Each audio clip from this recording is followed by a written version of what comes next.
নমস্কার। আজ স্বামী বিবেকানন্দের জন্মদিবস। আমি প্রণত হই তার চরণে।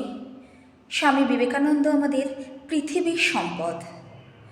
তিনিই তো বলতে পেরেছিলেন, চণ্ডাল ভারতবাসী আমার ভাই, মূর্খ ভারতবাসী আমার ভাই। অর্থাৎ ভ্রাতৃত্বের বন্ধনে তিনি সকলকে হৃদয়ে ধরেছেন।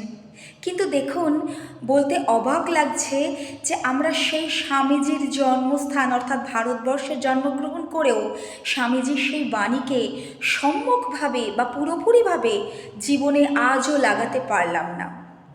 আজও যেভাবে সমাজে আমরা দেখি কত মানুষ উপেক্ষিত হন, কত দরিদ্র অসহায় মানুষ আজও যেন অবহেলিত, এ যেন স্বামীজির বাণীর বিরুদ্ধাচরণ। এটা সহ্য হয় না। সত্যি আমরা লেখাপড়া যদি শিখে থাকি তাহলে আমাদের মধ্যে তো চেতনার বিকাশ হবে, যে চেতনার বিকাশে আমরা মহান মনীষীদের বাণী আমাদের জীবনে কাজে লাগাতে পারবো। এই যেমন ধরুন না, কিছুদিন আগে আমরা শুনেছি একটি র্যাগিং এবং বুলিংয়ের ঘটনা, যেখানে ফুলের মতো নিষ্পাপ একটি শিশু রাজুল ওরফে সৌর্য সরকার হারিয়ে গেছে পৃথিবী থেকে।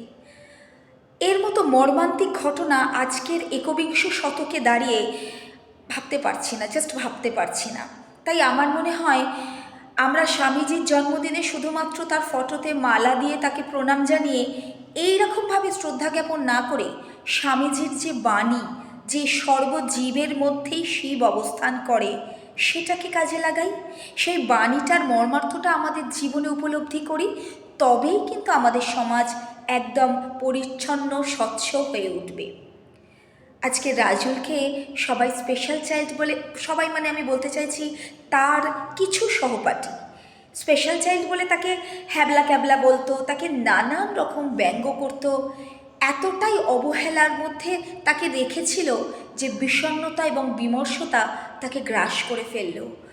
সে বেঁচে থাকার থেকে মৃত্যুকে শ্রেয় বলে মনে করল। এইটা কি আমাদের ভারতবর্ষের শিক্ষা?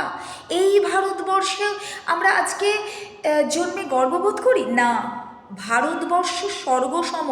এখানে যে সমস্ত মহান মনীষীগণ জন্মেছেন, তারা যে বাণী দিয়ে গেছেন, আমাদের যে বাণী বলে গেছেন, আমরা যখন সেটা আমাদের জীবনে সম্যকভাবে কাজে লাগাতে পারবো, তখনই কিন্তু তাদের প্রতি আমাদের শ্রদ্ধা জ্ঞাপন সম্পূর্ণতা পাবে। তাই আসুন, আজ স্বামীজির জন্মদিনে আমরা সবাই, আপনি আমি, আমরা সবাই সুন্দরভাবে একটা প্রতিজ্ঞা করি যে আজকের পর থেকে কোনো রাজুলকে আমরা হারিয়ে যেতে দেব না। আজকের পর থেকে সবাইকে আমরা ভ্রাতৃত্বের বন্ধনে আবদ্ধ করব। এটাই হলো আজকের দিনে আমাদের দৃঢ় অঙ্গীকার ও স্বামীজির প্রতি শ্রদ্ধার্ঘ্য। নমস্কার।